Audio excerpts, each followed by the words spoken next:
ไปแจกขนมนะทุกคนเจลนะเอามาเอิ้นไม่จันขึ้นมาแล้วก็ไปน้ำข่อยบนหนึ่งตัวไปโรงเรียนนี่แหละแป๊บนึงแล้วก็กลับไปโรงเรียนนั่นข่อยก็ไปเองเอาอันนั้นดิโดบ่ได้แซ่ว่ะ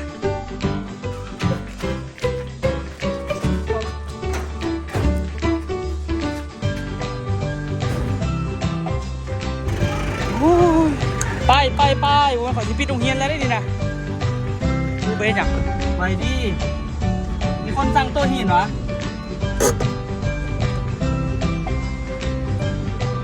ฮะ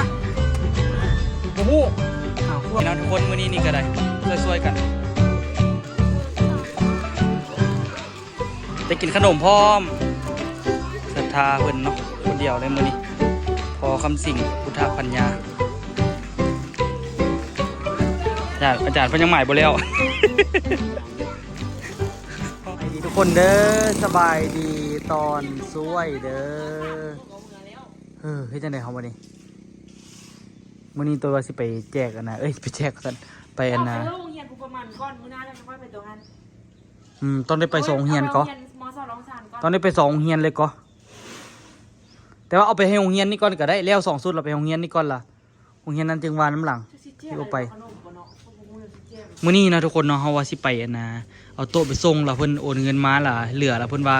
อันน่ะให้ซื้อขนมเด้อซื้อขนมในห้างนี่แหละไปแจกเด็กน้อยแต่ว่ากะย่านอยู่ในมื้อนี้มันค่ำล่ะทุกคนมื้อนี้มันอยากค่ำหลายย่านแบบว่าเอาไปให้หลายย่านเขาเจ้าเลิกโรงเรียนปะทันอยู่ดอกจัดมาโลดเอาขนมมานี่นะถือจักพวงเท่าใดนี่นะเอาขนมมานี่อันนึงนี่ไปเป็นถุงใหญ่นี่เลยแจกกระจักสิไปแจกที่ไหนหัวบ่ได้จัดแจงไว้เนาะเขาเรียนแถวกันแล้วกันดึงขนมให้เลยเจ้าก็ไปน้ำบ่บ่ได้ไปตี้มึงเอาลูกให้ได้สิทันซะกับพวกเจ้าเล่นกันเองตัวตั้งไงบ่ทันเอาขึ้นรถซ้ำค่อยบอกมันบ่ทันดอกสั้นเอาตัวตั้งไปแล้วมื้อหน้าจึงไปแจกเนาะบ่ทันเว้ยสิเอาเวลาได้ไปหุยาแหละสนามมื้อนี้นี่เฮาไปเฮ็ดโต๊ะตั้งแล้วเฮาสิไปให้เพิ่นก่อนมื้อหน้าจึงไปซะครอบอยู่นี่เลยเด้อครอบอยู่ในคลิปนี่เลยเพราะว่าเบิ่งสภาพเราคือสิบ่ทันแต่ว่าเบิ่งมื้อวันนี้วันจันทร์อังคารบางทีวันพุธตัวสิขึ้นไปเวียงอาจจะได้ขึ้นวันพุธเนาะอาจจะได้ขึ้นไปเวียงแล้วก็หยิบส่งโต๊ะให้มันแล้วทั้งหมด6ชุดก่อนแล้วจึงสิได้ไปเนาะทุกคนตอนนี้ก็พยายามไปให้มันได้ทันแล้วก็เฮ็ดให้มันทันเนาะพยายามให้เต็มที่อยู่เดี๋ยวนี้มื้อนี้น่าจะได้ไปส่ง2โรงเรียนก่อนแล้วก็เป็นมื้ออื่นอาจจะได้ไปส่งวังหลวงเนาะอีก2ชุดมื้อนี้ได้ส่ง4ชุดก่อนเนาะเอาไปส่งผู้ประมาณก่อนแล้วหลังจากนั้นเราจึงมาเอาโต๊ะเราจึงไปส่งพุ่นโรงเรียนพุ่นต่อเนาะทุกคนไป2บอลเนาะแล้วก็ครบเซตนะทุกคนไปเดี๋ยวตัวที่ไปกันนะ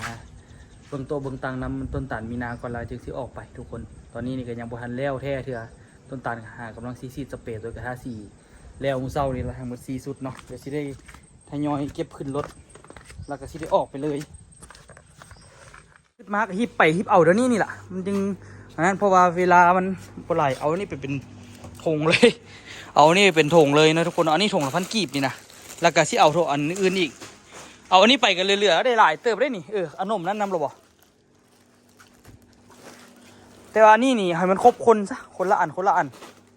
อันนึง12เป็น24มันบ่12อันบ่จัก90ปลายคนวะ100ปลายเอา10ถุง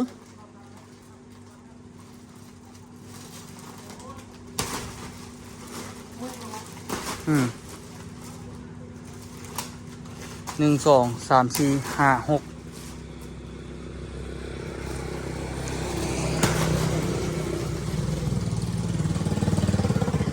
มันถึงจักรโกง12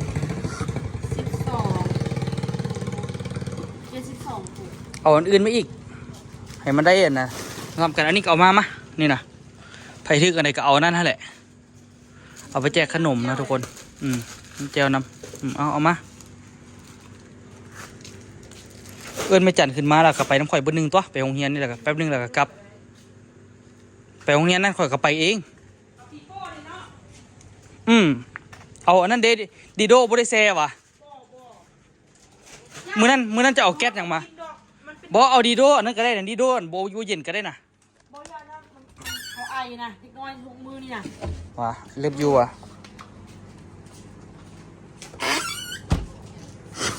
ไปเล็บอยู่ว่าเราไปเลยว้าวว่ายน้ำเลย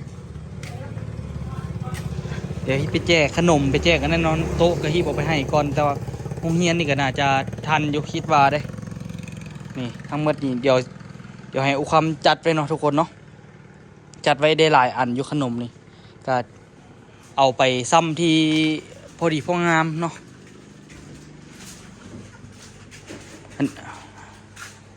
อันอื่นเด้เป็นอะไร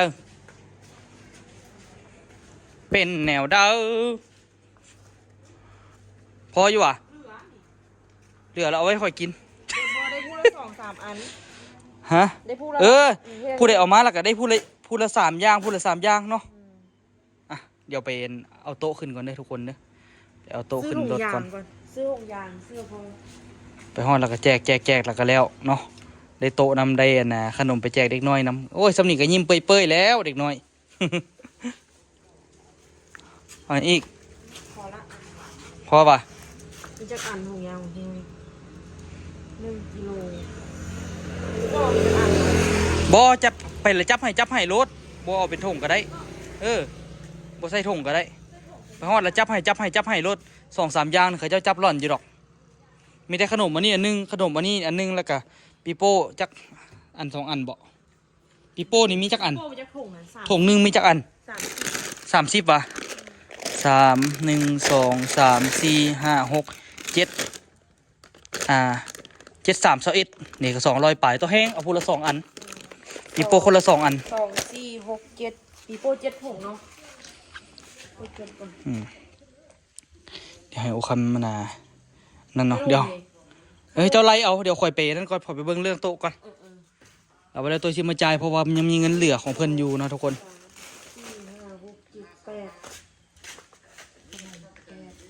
เดี๋ยวแจกให้ผู้เฒ่า3 คนนี้นะเหมาะเพิ่นว่าเอาน้ำเพิ่นกินไหมอ่ะต่างกันนั่นเด้อต่างกันนะบ่ไหมบ่ทำใครบ่ทำเขาได้คอยสิเอานี่ไปให้เลยเดี๋ยวแจกมือนี่เอาวะค่ะมันก็อยากได้ตัวเดิมเอานี่แหละเย็นสปอนเซอร์พอดีจังไหนก็เหลืออยู่เนาะนั่นน่ะจะเหลืออยู่ก็เลยแจกฮะอันนี้ผู้ใหญ่บอกกินสปอนเซอร์ไปเอาเลยไปเปลี่ยนเอาได้สินเด้อเจ้าไหนไปเอา2 คนเอาตีอ่ะคนละอันอีกอันนึงไปเมียนคืนเอาโดยเดี๋ยวนะ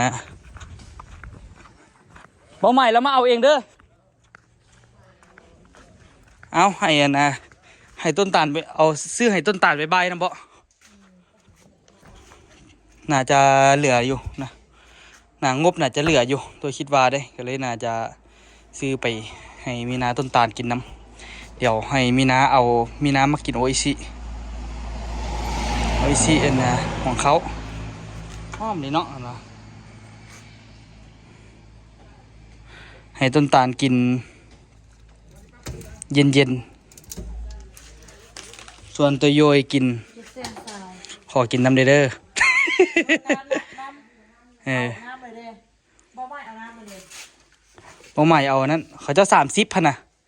มีสปอนเซอร์แล้วก็100เดี๋ยวค่อยละเอาเย็นต้นตาลค่อยสิเอาโออิชิคือกันโออิชิแล้วนะนี่เอานี่ซะมันจึงหอมขอกินน้ำเด้อเดี๋ยวไปให้ต้นตาลมีนาก่อนขนมเดี๋ยวขึ้นมาไปเอาโต๊ะเอาตังขึ้นก่อนนี่อยู่นี่ดิให้จันก็ได้จะไหนอันนั้นเด้อโต๊ะนอนปะเอาน้ำไปเลือกเอา1เด้อเลี้ยงอันนึงเด้ให้เลี้ยงทุกอันฮะเลี้ยงน้ำงบเพิ่นเหลือ กินคนละอันคนละอันให้อันนะให้เขาเบ้าไม้ให้เขานั่นเคยตุ้ยน้ำข้างหน้าน้ำแล้วก็ไม่จันเอาหนึ่งซะกูคำเอาหนึ่งเด้อกูตาเด้อออโต้เอาบ่ออโต้ออโต้เอานมเนาะเอ้ามาอย่างบัดนี้น่ะออโต้กินนมเด้อหรือว่าโออิชิบ่กินบ่ได้ออโต้กินบ่ได้เดี๋ยวสิออโต้ไปให้เพิ่นละสิไปแจกขนมหน่อยนึงเดี๋ยวก็มาแล้วเอาความไปแจกเพิ่นนึงยูบิโอ้ยุงกัดหัวปู่ที่ขนาดออโต้เนี่ยยุงกัดหัวบ่ได้อืม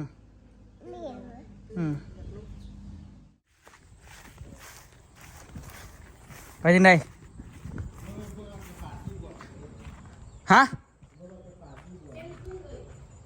เป็นอย่างเป็นอย่างคือเป็ดสันไปซื้อไหม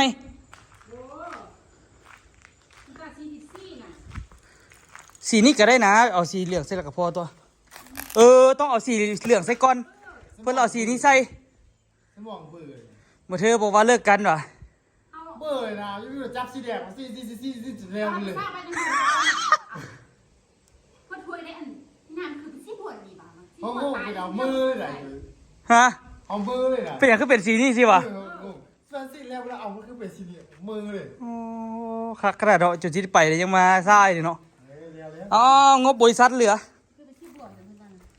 ตัวเอานี้ กินเลย เอานี้ไปเปลี่ยนเอาซะนะให้ไม่นะเอา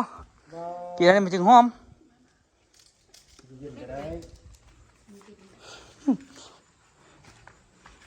ตายละเฝ้าขึ้นก็เดียวย่านไอ้ย่านเด็กน้อยขอสิเมือปะหมด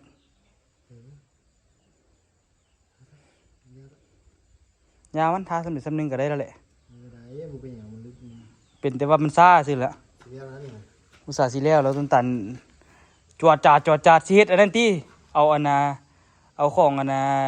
ให้บ้านอันนั้นอย่างก็ไทยบ้านซ้ำคอนอันเป็นแบบอย่างที่ สีแดงอะไรวะ ซากะอีแล้วล่ะต้นตาลนี่ดู เอาใส่แบตออกมาเพิ่นว่าเนี่ยคือเป็นสิบวชในบ้าน มันคือเป็นสีบัวแท้จ้ะ เป็นบ้าบวชแล้วสิเรื่องสีใส่มันบ่ดิเต็ม มันเลยสีเป็นแปลกๆแท้สิวะเอ้ยวะหันส้มเดี๋ยวคนวัดเอาไหม ทันอยู่คันแบบเฝ้าไปเท่ากับแรงนิดนึงก็ย่าไปวางเอาไปวางรถมันหักมีในคูเหลืออยู่ที่เบาะแต่ว่าเอาไปโรงเรียนอันนี้ก่อนไวๆเลยผู้ประมันนี่นะเพราะว่าย่านขัดเด็กน้อยเขาเจ้าสิเมือหมดเขาแห้งเลิกโรงเรียนไวบ่ไวนี่ สร้างมึงไปเมื่อก็ ฮิบเล็งมือช่วงซ้ำซาเขาบ่ทันเลิกนี่เขาก็ยังทันอยู่ไผอยู่ก็ทันกินขนมมื้อนี้เพิ่นบอกว่าเหลือละนะให้ซื้อขนมเหลืออยู่ซื้อขนมแล้วก็ยังเหลืออีกนิดนึงเรียกว่าคันที่เอาเพิ่มก็มันก็ฮู้สิเอาอย่างใส่ละเลยว่าเอานี่แล้วก็ซื้อน้ำแจกอันน่ะเด็กน้อยเท่าเนี่ยเนาะไอ้น้อยเท่าเนี่ยเดี๋ยวฮีเพชรแล้วก็สิเอาขึ้นแล้วทุกคนเนาะมันก็เป็นสีบัววะ ซื้อสเปรย์พิษที่ เอาไปสิหยังสีแดงบ่คือสีเหลือง เป็นอย่างต้องแรงตลอดปะอยากไปส่งเศร้าตานให้ยังไงวะ จะไปช่วงเช้าเมื่อใด มื้ออื่นจะไปส่งมาแรงตลอดไป ทำนี้แบบ บวค้ำสิ้นแล้วก็เอาขึ้นเลยตัวนั้นบ่สองชุดกับมีแต่หน้าป่านี่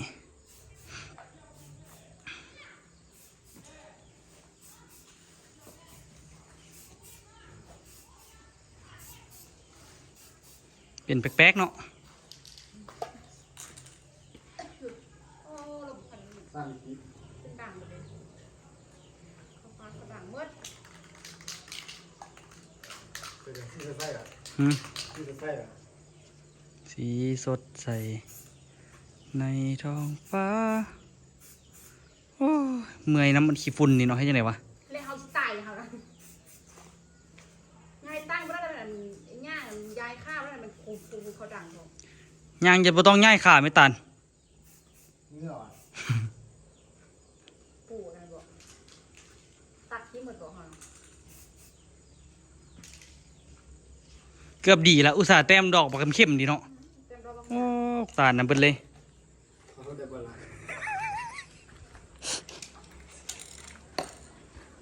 ไปค้นเฮาเอา2ชุดนี้ไปส่งก่อนชุดอื่นยังว่ากันน้ำลัง แล้วเรื่องแม่หาเตียงกับมีนาเตียงทางงามก็ไปเที่ยวเรื่องแม่ หืม แล้วเรื่องแม่หาเตียง ตัวใดตัวแต้มตัวใด อันนี้ฟังกันเลย ก็งามอยู่ ทางงามก็ งามอยู่ก็สิงามก่อนอีกงามเลยพี่นะให้ต้นตาลแต้มเลยว่ามินนะ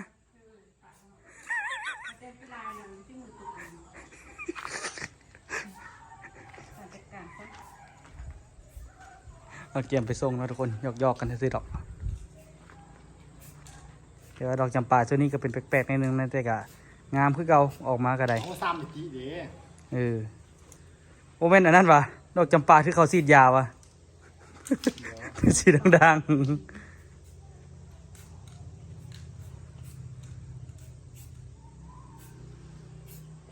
ๆงามอยู่ เบิ้งงานไปเนาะเบิ้งที่ไร ได้อยู่ดอกงามอยู่ไปทุกคนเดี๋ยวเขาสิเกี่ยมเอาขึ้นรถแล้วล่ะก็เกี่ยมไปละ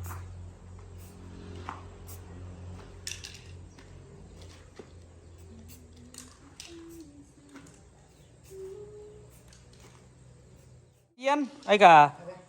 ใส่อีกนิดนึงก็สิได้เปลี่ยนคือกันแหละแบตนี่ก็ได้ฮะ ตั้งเอา อันนี้ ไฟตั้งเอาไฟตั้งขึ้นบอล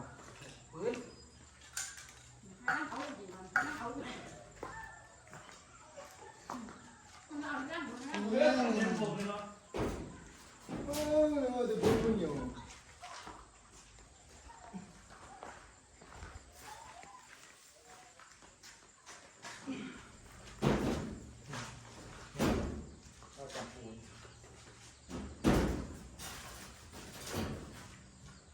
ได้แค่มึงกินเบียร์จะบ่ฮะ ลูกไป มองมาโก้ยเขาเยอะเลย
เนาะเมื่อคนแจ้งรอบเดียวเลยเค็ม เดือนละมันเที่ยงไหมเที่ยงเดียว ๆเพราะว่าต้องสีขาวเลย เบิ้งหน้านี่เอ็นะมันสิเอาแป้งไปล่างอะไรเสียดายแล้วเลยไปปัดทำได้อีกหน้านึงเข็มคือเก่า น้ำป่ามา ปัดจะไหนครับไปห้องพื้นมันสินะ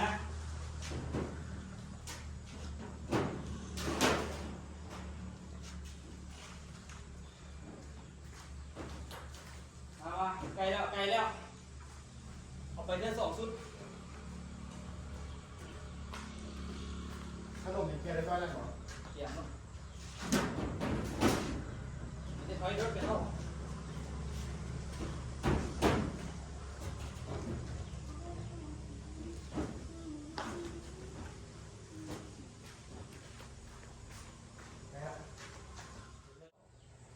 ได้ไหมกันเลย นี่ไปเนื้อเลย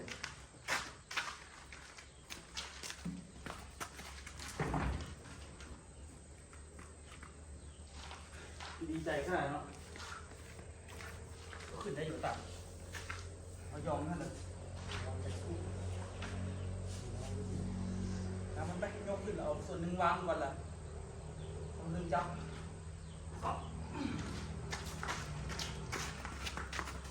1 2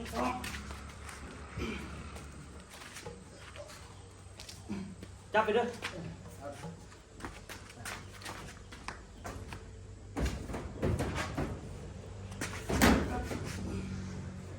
เที่ยวอย่างเป็นไรเนี่ยทุกคนประหยัดงบกะ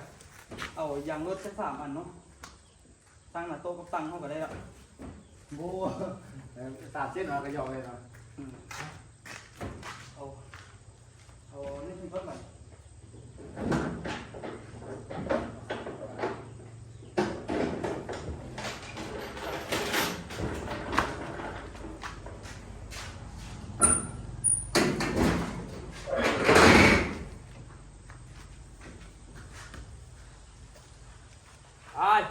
งามเลยอ่ะบัดนี้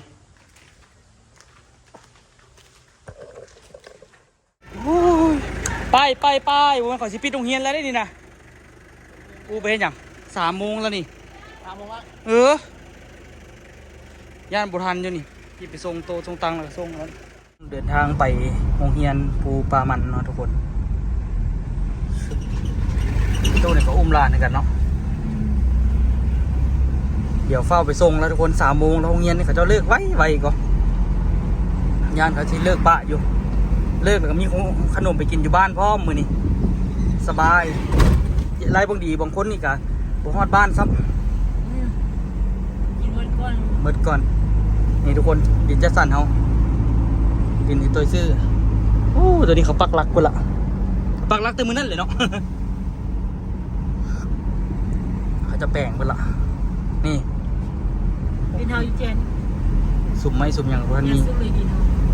มีโอกาสมาตัดหญ้าไว้คือสิงามเนาะที่จริงเขาจะตัดหญ้านี่อาตาแค่ก็ไข่ไกลไปไกลมาก็อยากซื้อกูดินนี่โอ้เขาจะแปลงกันเจือนนี้ได้นี่คักแท้มันแปลงกันเจือนให้นะ เอาน้ำมันเสื้อไฟเราบางคุณมอง โอ้นี่ก็บุกเบิกละโอ้ Amazing เสียดอย่างอีกรู้มัน เหมือนอยู่ที่ โอ้ยเมื่อดีเฝ้าไปส่งแล้วทุกคน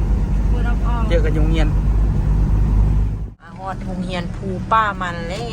ว กูดีเนี่ยกูเนี่ยนะปีเนี่ยก็ตีบุญอยู่หันกูบอก สบะ เงียนบอล บอ มันเดินบุญดี โบแมนตี้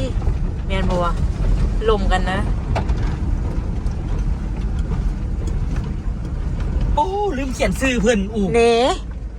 พวกกำลังมาที่ถามเจ้าอยู่ถามเพื่อนมีอันนั้นบอก อ่านชื่อมันเอาไปบนไหนวะ ขึ้นนี่แหละ ผมหมายมันจะขึ้นได้บอเจ๊มาแล้วนะ โอ้ นี่เดินบุญกันได้ โจ้ โอ้ยเล่ แปลง อันนี้กับอาจารย์เหรอ พอมูลอาจารย์ ไว้ดีมีคนสั่งโต๊ะหินเหรอ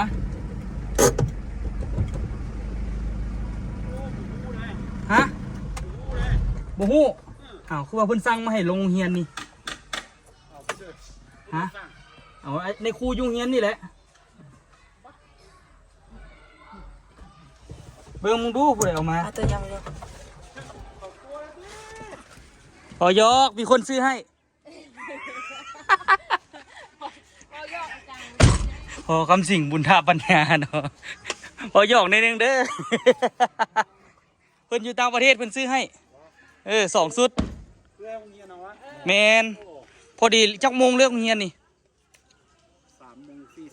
3:40 ว่า พอดีนะคันได้สอนอยู่ว่ะ สอนกำลังสิเลิกเลย ว่ะกำลังสิเลิกกับ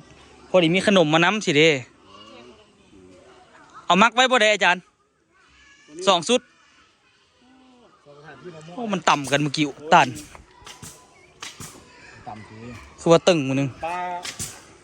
มักบนไหนเลือกเอาได้2 ชุดได้ ก็มันตั้งอยู่นี่แหละตั้งอยู่เถียวนี่นะแต่ว่า เท่านี้วะ ยามจะบูอยู่ทั้ง ฮะ ยามจะบูอยู่เท่านั้น อันไหนบ่อยู่ คนมาลากหวะ บ่ว่าตัวหินตั้งหินกับสิรักบ่รักดอกบักนัก ยังเอาบุกกับบุสร้างขึ้นมา บ่รักดอก เอาลงไว้นี่เลยนะ เอาไว้บนไหน ลงนี้ก็ได้ก็ได้ถ้าว่าไปนั่นก็ได้นะลงอยู่เถียวนี้ก็ได้ เอาลงแถวนี้เนาะชุดหนึ่งแล้วอีกชุดหนึ่งเด้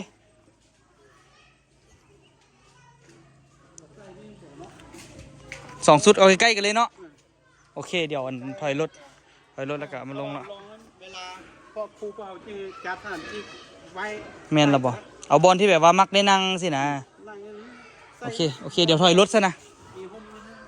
โอ้ยเนาะว่าสิเอามากะว่าเขาเจ้าตัวเนาะ ว่าเขาเจ้าตัวเอาไปมีคนสั่งว่ะ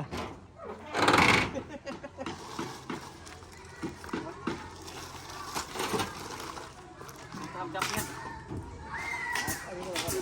ต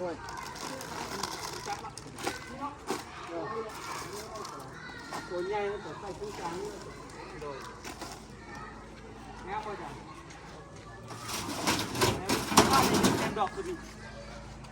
คันบ่มีพลาดให้งาม มาแล้วทำน้องจะมาแล้ว ฮะ อย่างละ ฮะอีหยังเอ้ ก็งามอยู่เหรอวะมันก็แบบอีกแบบหนึงให้ดูว่าอ่า จะย่านเขาที่รัก เป็นยังขอซื้อตัว กูตัวพลม่วงอ่ะอ่า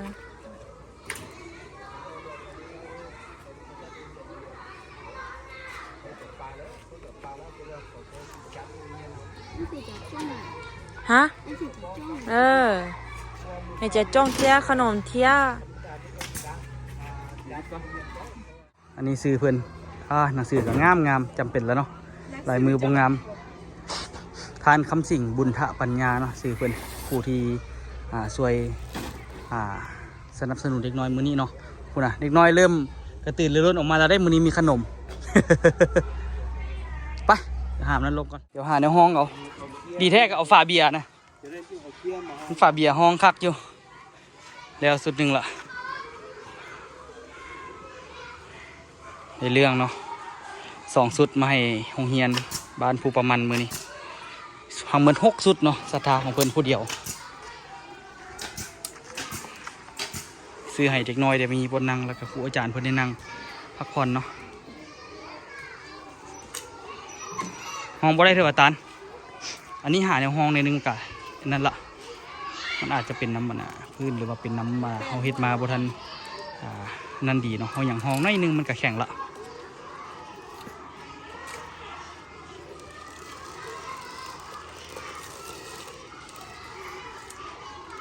ทุกอย่างสิมีสื่อพร้อมเนาะ อันแบบนี้เนี่ยบ่ต้องย่านเพราะว่าเฮาหักก็เฮ็ดอันว่าคันผู้ใดลักไปนี่ฮู้รถ เนาะตาเนาะดอกบ่คือหมู่อีอันนี้นี่นะต่างหมู่อีนะของโรงเรียนนี่นะคันผู้ใดเอาไปคันอยู่เห็นอยู่เงินผู้ใดละ มีผู้ใดเฮ็ดดอกลายแบบนี้นะ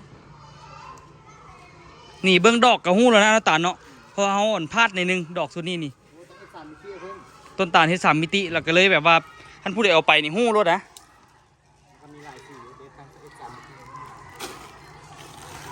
อาจารย์ย่านบ่อยู่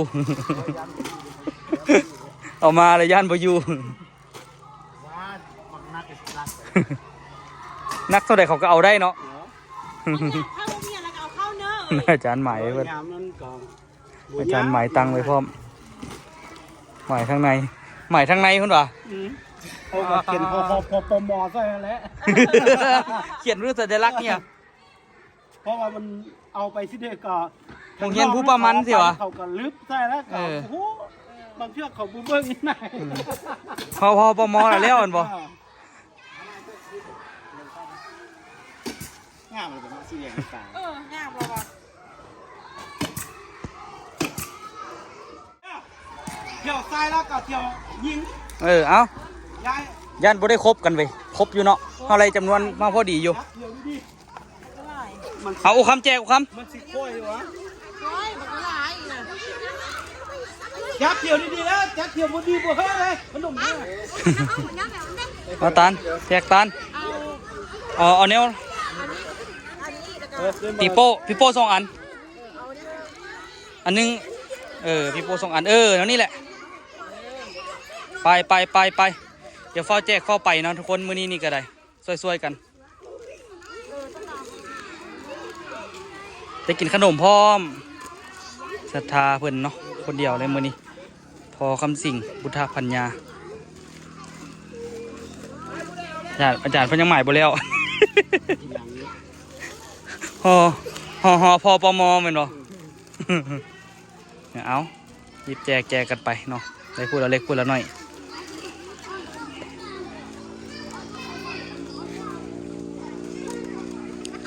เริ่มแต่ปหามาไป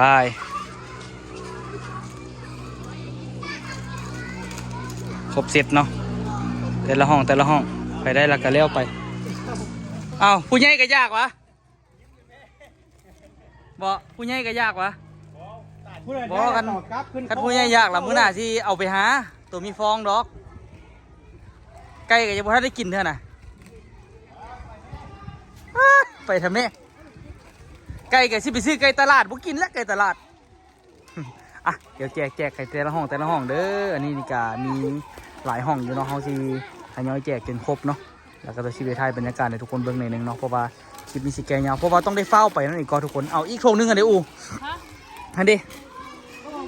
เพราะว่าต้องเฝ้าไปอีกโรงเรียนนึงมื้อนี้แล้วก็มื้อหน้าจะไปโรงเรียนวังหลวงเนาะมื้อนี้ไปส่งอีก2 ชุดทั้งหมดเป็น4 ชุดเนาะอาจจะไปเบิ่งอยู่2คนอื่นต่อเนาะอาจจะไปส่งมีนาหรือ2อุคำโรงเรียนต่อไปเดี๋ยวแจกไปก่อนเนาะ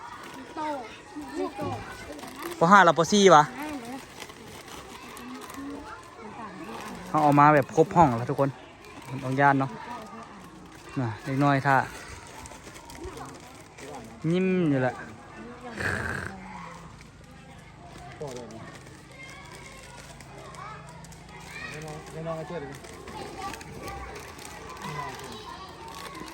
มาห้องต่อไปห้องใดเดี๋ยวอาจารย์เพิ่นไปเอื้อนมาดอก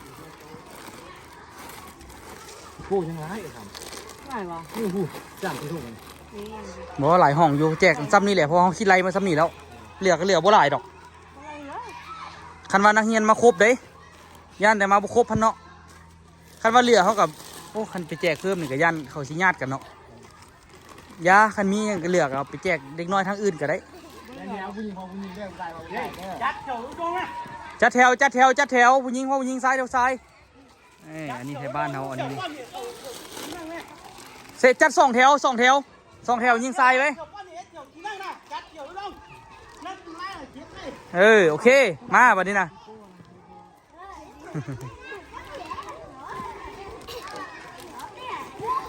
นางนาเดียเพิ่นโตวันนี้ครูงามอยู่ว่าโตนี่เพิ่นก็สร้างให้2 ชุดก่อแต่ว่าโบแมนเพิ่นเหมือนพวกเก่าก่อชุดนี้เพิ่นอยู่ประเทศหูอูบ่ได้ถามน่าจะอยู่อเมริกาแมนพอคำสิ่ง ใจเด้อ หน่อย หวังว่าคุณจะซื้อได้ยินคำขอบใจนี่แหละ ได้ยินคันบอกตอนนี้เดี๋ยวก็ได้ยิน อันนี้นี่ครูบ้านครูประมาณเพิ่นแจก3 โรงเรียนเพิ่นก่อโรงเรียนที่2 ชุดโรงเรียนอยู่คอนวัด2 ชุดแล้วก็วังหลวง2 ชุดแต่ว่าโรงเรียนนี้พิเศษสิได้ขนม แม่นแหละโอเกนบ่เอาก็ได้เกนน่ะ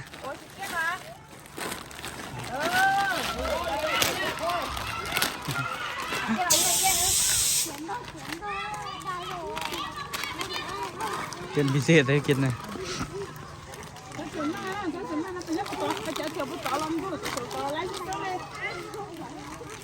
ในตัวก็ต้องขอบใจหลายๆเด้อที่ช่วยอุดหนุนตัวแล้วก็ช่วยให้โรงเรียนเนาะบ้านเฮามีโต๊ะมีตังนั่งเพราะว่าอยู่นี่ก็บ่มีจักสุดเลยเด้เห็นบ่หอมๆนี่บ่มีจักสุดเลยอันนี้ก็เป็น2สุดทำอิฐเนาะครูอาจารย์ก็เลยได้นั่งกินปีโป้นิดนึงเนาะถือว่าได้กินครบเซตมาทุกห้องเนาะนี่คุณยังใจขนมอยู่เหลือนิดนึงขนมพอดีจัดมาพอดีทุกคนเอาไว้เจอกันคลิปหน้าเด้อทุกคนเด้อสำหรับคลิปนี้ขอตัวลาทุกคนไปก่อนเพราะว่าสิไปส่งอีกวันหนึ่งต้องได้เฝ้าไปเนาะครูอาจารย์ได้มานั่งดินละ ตอนเลิกเรียนนั่งคักอยู่เนาะคักอยู่เนาะคักล่ะต้องได้ไปเฮือนจักสุดนี่นะ ขอหยอกมาหยอกไว้เจอกันคลิปหน้าทุกคน